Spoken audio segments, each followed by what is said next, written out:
You're listening to Victory Baliwag. We hope that this message encourages you today. Today, we're gonna talk about Jesus is greater than success. And what we mean by that is possessions in life. Pag sinabi yung success, ano po naisip ninyo?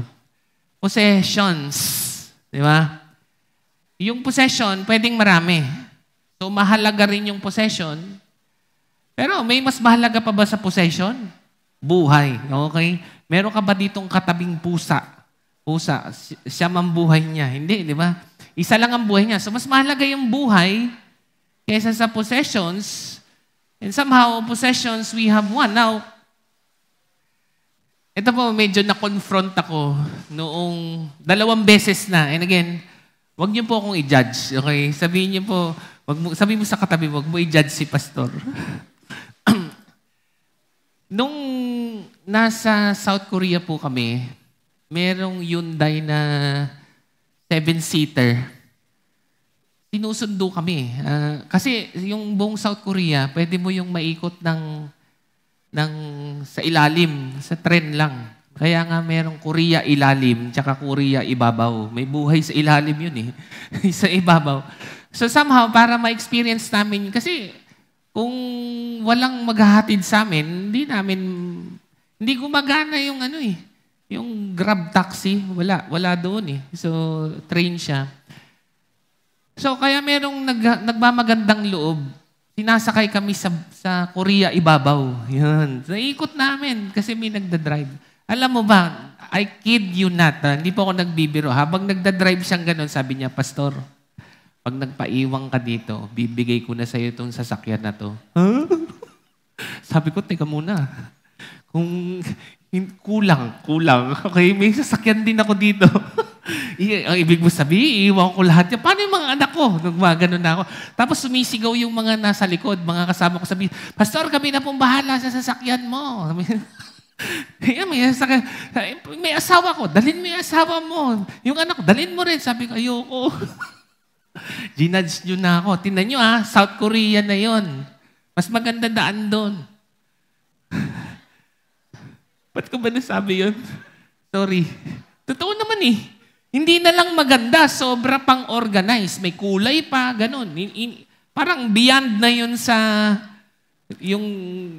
atin, maging katanggap-tanggap lang, okay na. Ito, sobrang excellent pa. And yet, sabi ko, hindi ko kayang iwan. My life in the Philippines is still better. Eto, matindi. Sabi ng mga bishop, sa buong Pilipinas daw, merong 10 na ayaw mag-plant ng Victory. Samar ang isa doon. Sabi niya, ng mga bishop, Bulacan, kayo mag-plant. Kaya kami September 28, magpa-plant kami ng Bustos. Mag-grand launch na tayong Bustos. Pero September 29, punta kami Samar. Magsisimula kami ng 10-day schedule doon. Magte-10 days tayo, papunta sa Samar hanggang ma-plant. So, mabubuo talaga yan, no? Ang problema, sinong maiiwan? Ginaganong kami ni Pastor Eric. Ikaw, maiiwan ka na. Hindi po! Ayoko! Bilhin niya na lang po ako ng airplane ticket linggo-linggo. Pero hindi po ako magpapaiwan sa Samar. Alam nyo, nakakahiyaman sabihin, sa buong board of elders, walang gusto magpaiwan. Gusto lang namin mag-plant. Pero naghahanap pa kami ng maiiwan doon. Yung kung may katabi ka rito mukhang gustong maiwan sa Samar, pakausap mo sa amin. Kasi somehow, tingnan nyo kung sa mahirap na lugar, parang ayoko pa din. Sa mayamang lugar, ayoko pa din. Because somehow, I think I have better possessions and I have better life today. Now, that is para lang makarelate sa inyo. Pero ang totoo, yung mga dinanas ng Book of Hebrews, mas malala pa dyan. No? They have worse choices than we have. And salamat na lang sa tulong ni Dr. Timothy Keller. Ang hirap po nito. 2 preaching po ito Week 10 tsaka week 11, ipipreach na natin ngayon. Okay? Kaya mga 1:30 tayo matatade. Joke lang. Sabi niya, so, what's the point? Why do we want to have an idea of Jesus greater? So that you will have greater faith, greater endurance. Sabi ni Timothy Keller, ang resulta raw ng Book of Hebrews, sabi niya, a faith that doesn't require success, doesn't need success, is the ultimate success. The greatest challenge of the book of Hebrews is to cultivate such a deep and satisfying relationship with God that we rest in Him, whether living or dying, whether comfortable or miserable. The great challenge of the book of Hebrews is to cultivate the unshakable confidence that Jesus is greater, that Jesus Himself is better than anything. Sabi mo sa katabi mo, He is better than anything. Life can give us or that death can take away from us. Wow. That last line really got what we're going to talk about today. Jesus Himself is better than anything life can give us or what death can take away from us. Sinabi po yan ni Dr. Keller in March 27, 2005. Kinote ko kasi talagang, kumbaga, may sinabi siya na talagang really encapsulates what the Bible says.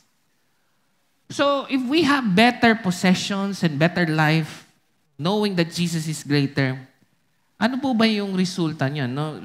First thing that we want to highlight is greater faith in the reward of Jesus causes us to endure.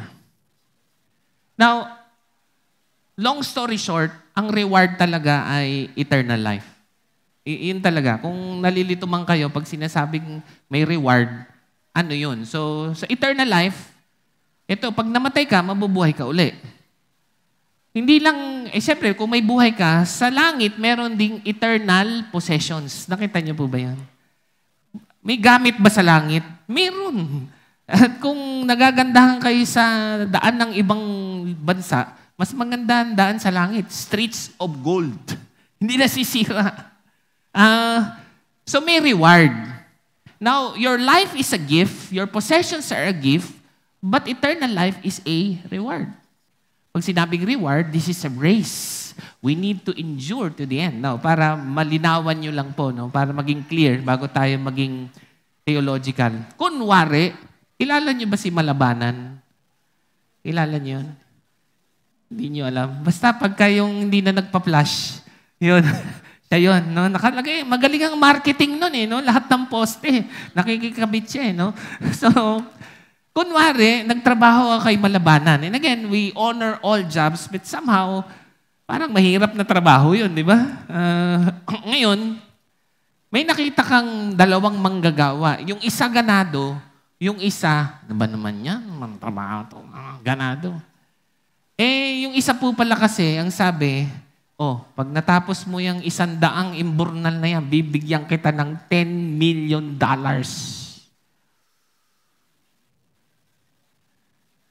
Tapos yung isa, ang sweldo lang niya, 10,000 a month. Sabi niya, ano naman? Malapit na nga ako mag-joke eh. Iniba ko na nga yung joke, iniisip ko, daan yung gagawin. No? Pero wag na. Okay, so, yung iba malungkot pag gumagawa ng daan, yung iba masaya. Okay, kaya lang pangit eh. So, doon na lang tayo sa Malabanan. Sa tingin nyo, sino yung ganado? Yung kikita ng $10 million. In the same manner, kung ang langit is made of eternal life and eternal rewards, should that make you more tamad or should it make you more enduring? Yun yung point. That even though we have a better life, we have a life here and even possessions here, the reason why we're enduring is because we will have a better life and better possessions even after we die. Now, that's the whole point. Kasi merong reward. Sabi mo sa katibi mo, may reward, huwag kang matulog. May reward, nababawasan yung reward. Pagka, So, alam mo, hindi ka man yumaman dito sa lupa. How many of you know, yung katabi mo, mukhang mayaman sa langit yan? Hindi, ayaw nyo pa rin? Mayaman tayo. Okay, so, eto na. And what more shall I say? For time would fail me to tell of Gideon, Barak, Samson, Jephthah, of David, and Samuel, and the prophets, who through faith conquered. Now, ito po yung point, no? Para saan po ang great faith? Great faith, ang storya lagi niyan is to conquer. Ang iniisip natin laging faith is parang David and Goliath, no? Na kahit maliit ka, pag may faith ka, mananalo ka. Totoo yun. Okay? Totoo yun na minsan mananalo ka pagka ikaw ay may faith. You will conquer kingdoms, enforce justice, obtain promises, stop the mouth of the lions, quench the power of fire, the edge of the sword, were made strong out of weakness, mighty in war, foreign armies to flight, and even women receive back their dead. And so gusto niyo po ba na yung faith ninyo will make you conquer life? Diba? So yan ba yung purpose ng faith? Tama. So sino-sino ba tong mga to? Receive back their dead. Yung si Elijah, mayroon siyang pinag-pray. Woman of Sarephat. Nabuhay. Namatay yung anak niya pero nabuhay. No? And I know some of you, siyempre, you lost loved ones, sometimes, sasagutin ni Lord yung prayer. Pero sometimes din, hindi. So, yung po bang pag hindi sinagot, wala bang faith yun? Pero dito, ang faith is, kung kahit may namatay, ay mabubuhay uli. Mighty in war, si Gideon, no? Imperfect yung faith ni Gideon. Anong problema kay Gideon? Duwag. May katabi ka ba dito? Mukhang duwag. Di ba? At ito yung point. No? Tingin kayo dito. Here's the point. Yung faith nila, though imperfect, made them conquer. Okay? Ang point ko, hindi sila perfectong mga tao, pero even with their imperfect faith, they were able to conquer. Because at the end of the day, it's not about your perfect faith, but it's about your imperfect faith in a perfect God. Because He is greater, though my faith is imperfect, I will conquer. Naintindihan niyo po yun? Ano pa ho ang mga problema? Verse 32, but recall the former days, when after you were enlightened, you endured a harsh struggle with sufferings. Pero ito yung point, mga kapatid. Merong ding faith doon sa hindi sinasagot ni God yung mga prayer. Faith din yun. At to which, yan ang context ng Hebrews. Parang naiinip na sila.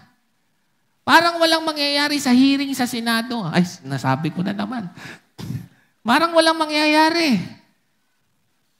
Di ba? Naririnig ko na nga sa mga post. Wala, ano lang yan. Ang tawag doon? Palabas. Parang palabas daw. Parang kung sa dulo may mangyayari. Hindi natin alam. So, paano kaya kung ganun? Parang wala namang mangyayari. Ganun din yung nararamdaman ng mga Hebrews. So, this text is saying, meron ding faith even in the loss of possessions and even in the loss of even life. But recall the former days, after you were enlightened, you endured a hard struggle with sufferings. Ano yung suffering nila? Sometimes being publicly exposed to reproach and affliction, and sometimes being partners with those so treated. For you had compassion on those in prison, and you joyfully accepted the plundering of your property. Ito, sobrang tinding word nito, Coach Eman, no? Joyfully accepted the plundering. Pakipost sa Facebook. Wag po kayong bash ng bash. I-post din niyo yung Hebrews 10:34. Joyfully accepting the flood. Papaliwanag ko sa inyo, wag po kayong maguguluhan. Nakakita na po ba kayo ng nakukulong? Ako po nakakita na kasi nagmi-ministry po ako sa yung ano talaga, yung first time makulong. Yung ganon. Yung parang, wag mo ipasok. Yung ganon. Ganong itsura. Alam niyo po ba kung anong nangyayari sa nakukulong? Kinukuha lahat. Ngayon, na-realize ko nga, higit pa ho, pag nakakita ho kayo ng first time nakukulong, marirealize nyo, ang pinakamahalaga pala, hindi lang life or possessions, ang pinakamahalaga ay freedom. Oo. Kalayaan. Kasi pwedeng buhay ka nga, pero nakakulong ka naman sa impyerno. What's the point? So, ang unang nangyayari sa nakukulong, pinaplander. Alam niyo kung paano? Lahat ng meron sila, kinukuha. Oh, sobrang sakit sa puso. Kasi kung paano ka nahuli, parang yung lahat ng laman ng bag mo, wala na yun. Hindi mo malaman kung nasaan na. Yun yung pakiramdam ng nakukulong. If you are in prison, you will be plundered. And somehow, they were happy that they were plundered and even loss of freedom. You know, I was talking to someone, nalayo siya sa kay Lord. Pero nung nakulong siya, wala siyang magawa. Hindi siya makapag-Roblox. Hindi siya makapag-Roblox. Wala siyang cellphone. Bawal cellphone eh. Alam mo, bigla niyang naisip. Ano kaya, pwede kayang magdala ng Bible dito? Interestingly, halos lahat ng kulungan pwedeng magdala ng Bible. At somehow, nung nawala ang lahat, natuto siya uling tignan ang Biblia. Wala siya magawa eh. At alam nyo, higit pa doon, hindi siya masyadong marunong mag-share ng gospel, pero dahil lahat ng kasama niya sa kulungan ay nangangailangan ng pag-asa, lahat sila. They shared about how Jesus is better. That's the reason why you can be joyfully plundered. And this person would say, alam mo, siyempre malungkot ako na nakulong ako, pero di ko rin maintindihan. Ito rin yung time na sobra kong napalapit kay Lord. Kaya di ko maintindihan, joyfully plunder. So, hindi lang po yung greater faith in Jesus because He's greater, is because sinasagot yung prayer. Even in the loss of possessions, even in the loss of life, you could actually have this. Now, you knew that you yourselves, sabi niya, you had a better possession and is an abiding one. Ano po ang sabi sa John? Sabi ni Jesus sa John, ano bang version? John 15:4. Sabi ni Jesus, abide in me and I will abide in you. And we have said it many times and we'll just say it again. You will never know that Jesus is all you need until Jesus is all you've got. How many of you, alam ninyo, may mga moments sa buhay nyo, kahit pera, kahit connection mo, walang magagawa. Meron ba? May ganon. And yet, in these moments that you see that it is only Jesus who will never leave you nor forsake you. How many of you are grateful that Jesus is our better possession? Come on, palakpakan naman natin si Lord. Naku, lahat po ng bagay nawawala. Wala. Lahat. Naalala ko pa yung yung family computer na nabili namin nung, ewan ko, 90s ba yun? Sabi ko, mabili mo lang kami ng family computer. Okay na. Nasaan na yung family computer? Wala, hindi ko na nga alam kung nasaan. Kahit yung feeling mo sobrang ganda, darating yung time, matatambak at hindi na magagamit. So we need a better possession, not just possessions in this life. can you even accept that statement? Joyfully plundered. Joyfully plundered.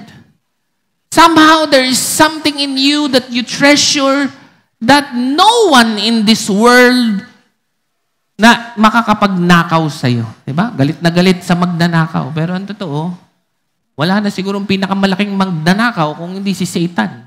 He came to steal, kill, and destroy. And yet, even if he attacks you, there is a sense na kahit ano pa hong gawin ng kaaway sa atin, merong tayong Jesus na hindi niya mananakaw.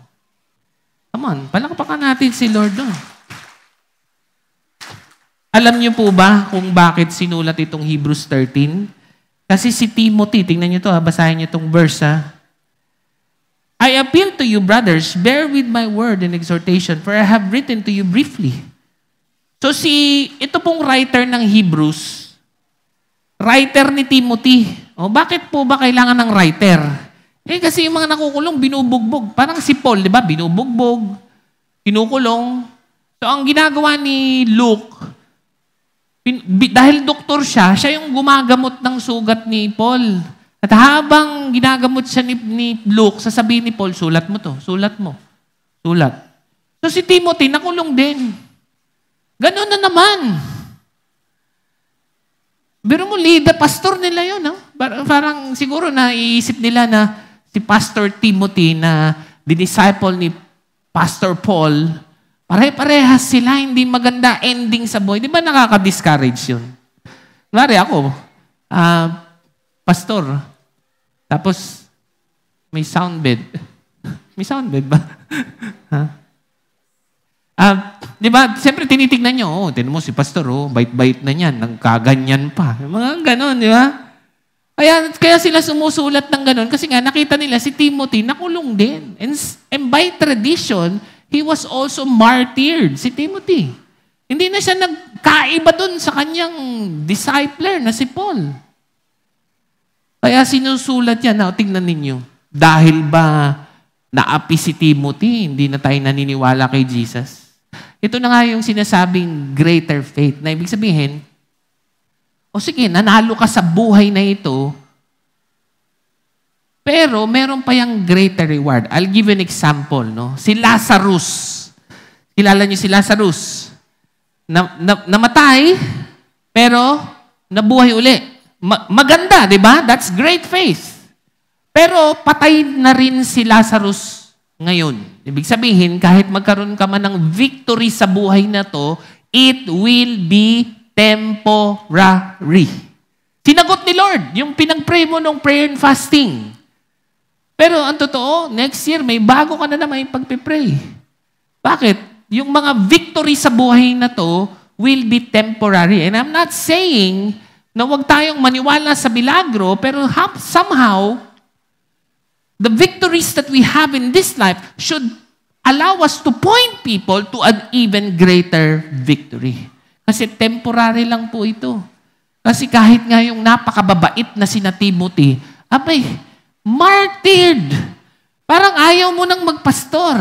Parang ayaw mo nang, di ba, ganyan pala yung sumusunod kay Lord. Kala ko naman pagka ang Kristiyano ay masayang tunay. Hindi. Kaya nga natin sinusulat ito. Kasi nga, itong si Timothy ay nagko-confront ng idolatry sa temple of Artemis. And by tradition, he became a bishop of Ephesus. No? Naging bishop pa po yan, by tradition. By bishop of Ephesus, Timothy, and yet, by tradition, he was also, yes, he was released. Napawalan siya, Pero sabi ng tradition, nahuli uli. Tapos, pinatay. Faith ba yun? Does that prove that Jesus is greater? Yes. Because, ito na po yung mga kasunod. Ito yung itsura ng greater faith to a greater Jesus. Sabi ng Hebrews 11:35, some were tortured, refusing to accept release. Grabe, no? Now, ano po bang context niyan? Ang context niyan, yung Maccabean martyrs. No? In the book of 2 Maccabees, perhaps the most famous of all martyrs, kasi ito rin kanina, we're talking about an abiding possession. Now we're gonna talk about, they refused to accept release so that they might rise again to a better life. So ang ni-refer dyan is 2 Maccabees 7, and listen to this, ang gandang storya. Was a mother with 7 sons. Totoong history po ito, written in 2 Maccabees 7. Again, these are deuterocanonical books, no? They are historical books, but they are not inspired books. But the reason why we're talking about it is because Hebrews 11:35 is talking about it. Ganun lang, but it's history.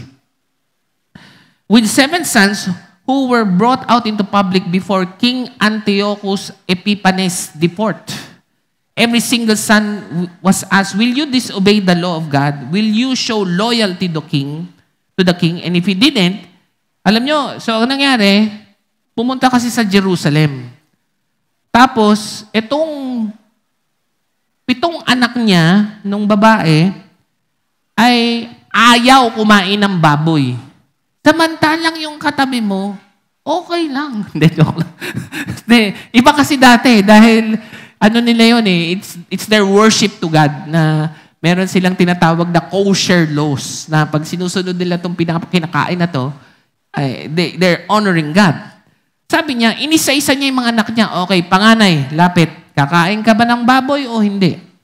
Sabi niya, will you disobey the law of God or will you show loyalty to me as a Gentile king? And if he didn't, then the king had his tongue cut out. Ang gagawin, again, hindi po ako nag-apologize na kayo po'y parang, mga ganon. Dapat niyong maramdaman. Ang gagawin, hihilahin yung dila. Isa-isa ito hihilahin yung dila, tapos puputulin. Di ka loyal? Putulin ang dila. Tapos, pag hindi pa rin naging loyal kay King Antiochus Epiphanes, puputulin yung kaliwang kamay, puputulin yung kanang kamay, at nakasulat po ito sa 2 Maccabees 7. At puputulin at ang sinasabi lang, kumain ka na kasi ng baboy, ano ba problema mo? Kaya nga, ang sabi niya dito sa verse, refusing to accept release. Pwede naman Pwedeng mag-compromise. Sabi niya, pinutol. Tas ito pa, pinanunood yun ng nanay. Alam niyo kung bakit nakayanan ng 7 anak? Kasi sabi nung nanay, nakalagay ito sa 2 Maccabees 7, tells us the mother stood there and encouraged her sons to die courageously. Sabi niya, anak, okay lang.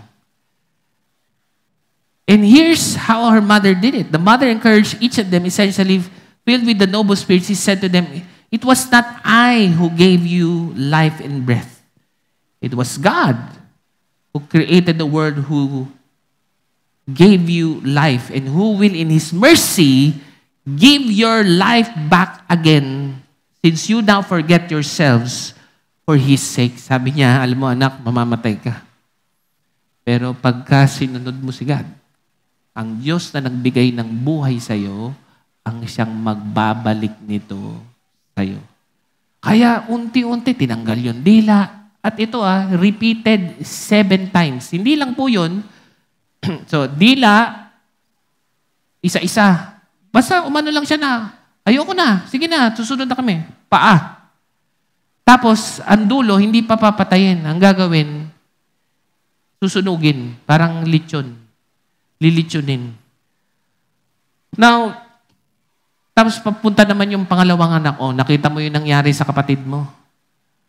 Kumain ka na ng baboy. To show loyalty to me as your king. At anong sasabihin ng nanay? Anak, okay lang. You need to die courageously. Alam mo, nanay mo ko. Pero hindi ako ang nagbigay ng buhay mo. Diyos ang nagbigay ng buhay sa iyo. Kaya ang Diyos, kaya pag kinalibutan mo ang sarili mo, para sa Diyos na nagbigay ng buhay sa iyo, siya rin ang Diyos na magbabalik ng buhay mo. Alam mo, gano'n na naman. Bubunutin yung dila. 7 times. Pinutol dito, tapos sinunog. Pangatlong anak, 7 hanggang dulo. And we're told, one of his sons, when he was called before the king, put out his tongue. At alam nyo, nung pang-7 anak na. Alam na nung pang-7 anak eh. Pagpunta pa lang niya, nakagano na. Ang galing mo na. Put out his tongue, stretch forth his hand. Sabi niya, tanggal na. Ito na. Tanggalin mo. Di na lumalaban. They were refusing to accept release so that they might rise again to a better life. Sabi niya, gusto mo bang tanggalin yung dila ko? Meron pa ako niyan sa langit. Sabi niya gano'n. Gusto mo bang tanggalin yung kamay ko? Meron pa ako niyan sa langit. Gusto mo bang tanggalin ang aking mga paa? Meron pa ako niyan sa langit. Take them. I got them from heaven. And for God's sake, I give them up. But from Him, I will get them back. A little further down the same situation, let me read you this. Here's another one. It essentially says, with His blood now gushing forth, He took His own entrails with both hands and hurled them, and with His dying breath called upon the Lord of life to give them back to Him again. At habang po silang namamatay, this is a great picture. Imagine ninyo kung kayo po'y naghihingalo na. Imagine mo. Wag muna ngayon. Matagal pa to, mga 50 years pa. Kunwari, mga 10 hininga na lang yung meron ka. Ano kayang pinagdadasal mo? Sabi niya, ang pinagdasal nilang lahat, sabi niya, with their dying breath, we call upon the Lord of life to give our life again. Yung totoo, ano bang pinaglalaban ninyo sa buhay na ito? Itong buhay na ito? Interestingly, napakagandang bansa ng Korea, pero naglalabanan 1 and 2 ang Japan sa suicide. Iisip ko, this life is great, but this is not a better life. Kasi sabi ni Jesus, sige, gusto mo yung preserve yung buhay mo dito? Ito na ba talaga yun? Or there is a reward of a better life, a better possession in heaven. These are things you have never seen before. The Bible gives us glimpses of it.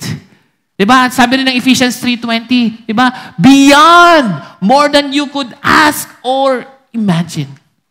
And this should make you endure.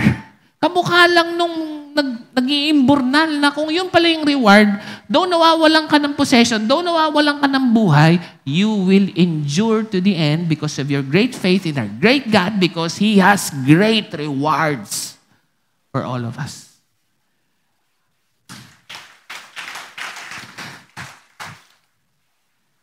I mean, isipin ninyo, ano pang na-offer ng mundong ito?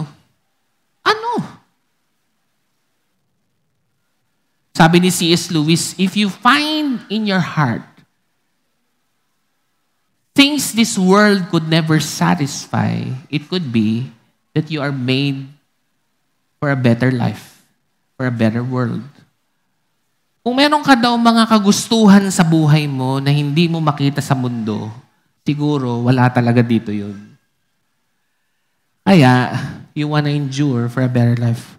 Now, they might rise again to a better life. Others suffered mocking and flogging in chains. Ito na po yung mocking and flogging. 2 Maccabees 7 pa rin po yan. Kasi hindi lang po sila pinatay . Tinutol yung dila. Hinihiya. Chains and even imprisonment. They were stoned. They were sawn. Si Isaiah po yan. Si Isaiah. Nilagari. Ay, nako. Paano kaya? Pag ganun o pag ganun? Hindi ko na alam.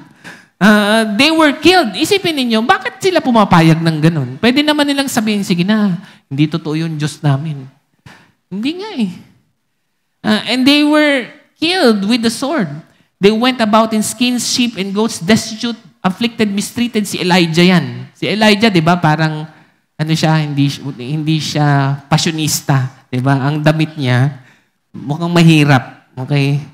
Mukhang mahirap sa mundo, pero mayaman kay Lord. Tingnan mo yung katabi mo, mukhang mahirap yan sa mundo, pero mayaman kay Lord yan. Parang hindi naniniwala. Mistreated, whom the world was not worthy, wondering, was not worthy kasi ibig sabihin, mababa yung value nila sa mundo, si Elijah. Sa tingin nyo ba, sina Elijah, ang taas ng value sa mundo? Hindi. Pero sa value ni God, mataas. wandering about in the deserts and mountains, in dens and caves of the earth.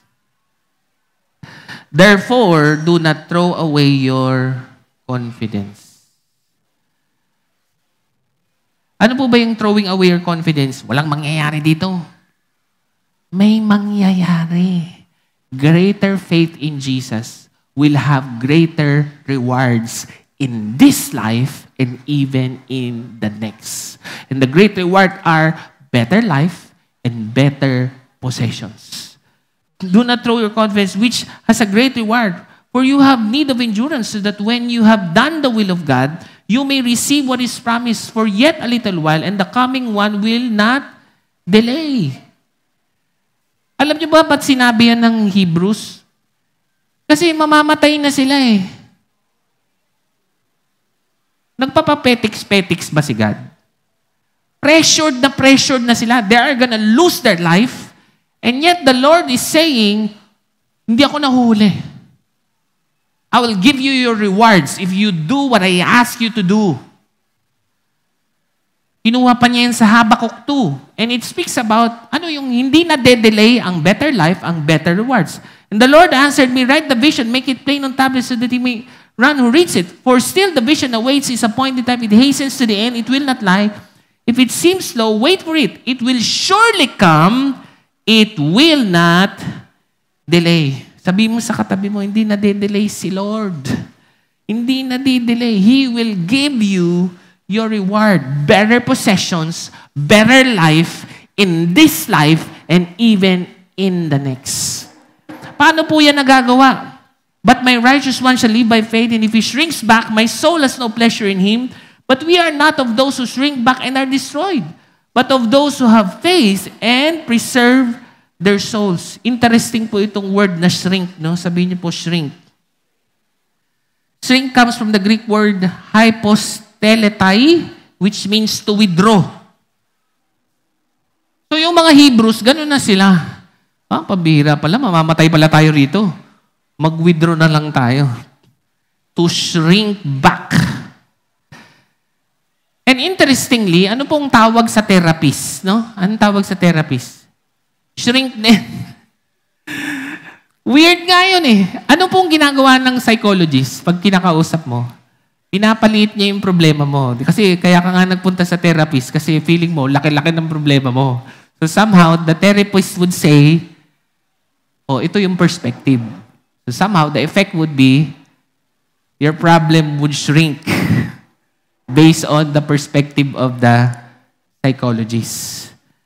Pero ang totoong shrink si God. Bakit? Most of the time, we tell our God our big problems. God, ang laki-laki naman ng problema ko. Ang laki-laki naman ito. Now, how many of you believe God is bigger than your problems? Come on now. Don't tell God how big your problems are. Tell God tell your problems how big your God is. Yan yung sinasabi, huwag tayong mag-shrink back. And ito po yung key, no, na word, we. Sabi niyo po, we. Yung Hebrews 10 po ang context niyan, itong Hebrews 10:24, victory group. And let us consider how to stir up one another to love and good works, not neglecting to meet together as is in the habit of some, but encouraging one another. And all the more as you see the day drawing near. Anong nakalagay? We will not shrink back. Paano tayo hindi mag-give up sa faith? It's a we thing. It's a we thing. Kaya kung sa tingin ninyo yung ini-encourage kayo ni Coach Eman, mag-victory group kayo, parang relihiyon lang yon, good luck. You will not survive this Christian life with an I. The Bible is very clear. We're going to survive this with a we. Sabi niya, stir up one another to love and good works. Pangit pong example to, no? Pero pasensya na kung magagamit ko man. Sino sa inyo naging sampayan na yung treadmill ninyo sa bahay? Sampayan, di ba? Bumili. Ang pakamahal naman ng sampayan mo. Pero somehow, bakit bakit yung nag-gym parang mas magtatagal? Kasi may kasama siyang tumatakbo. Kaya pag bumili ka ng treadmill, dapat 2. Kasi pag mamaya na lang, andyan lang naman yan.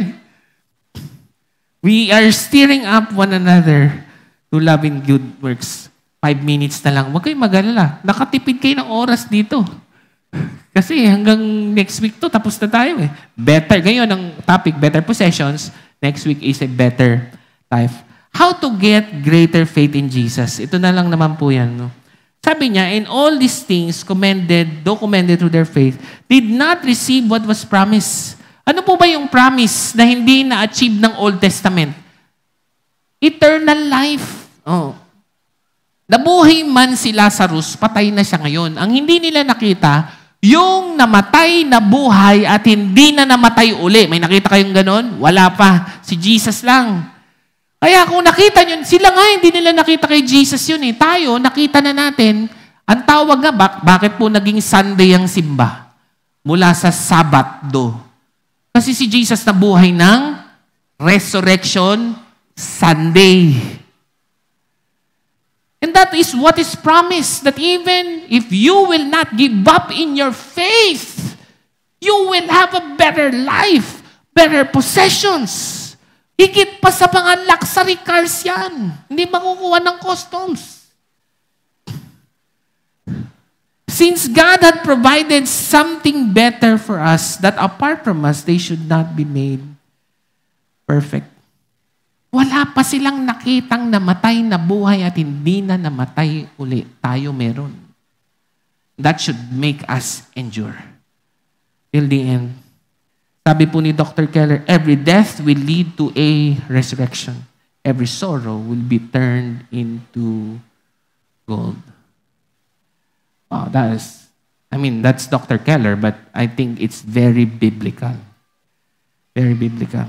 So, sabi mo sa katabi, so ano nang gagawin ngayon? Sabi mo,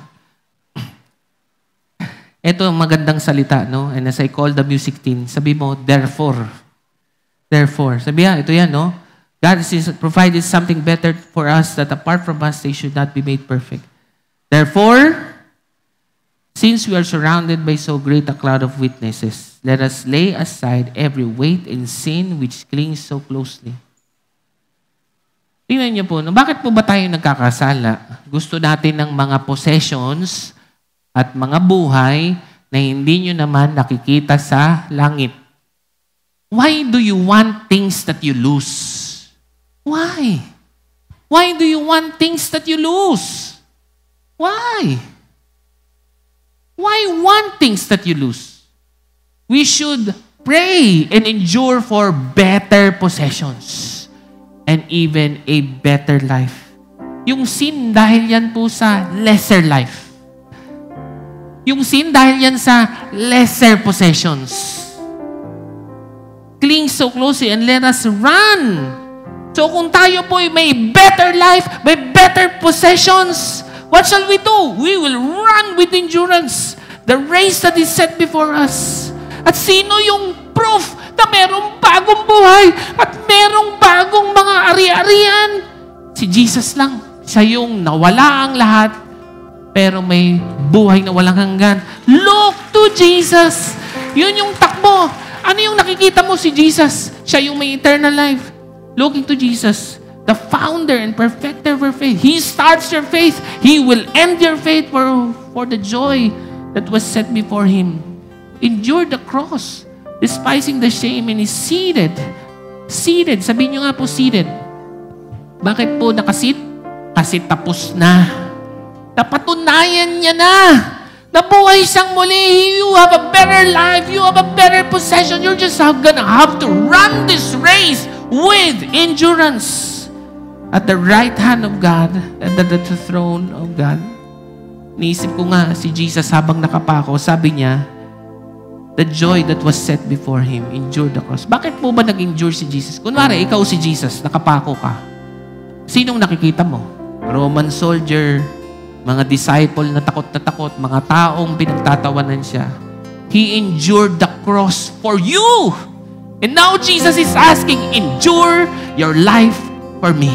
For I will give you, I will reward you with better possessions and a better life. And so, as I close, faith that does not require success, doesn't need success, is the ultimate success. The greatest challenge of Hebrews is to cultivate such a deep, satisfying relationship with God that we rest in Him, whether living or dying, whether comfortable or miserable.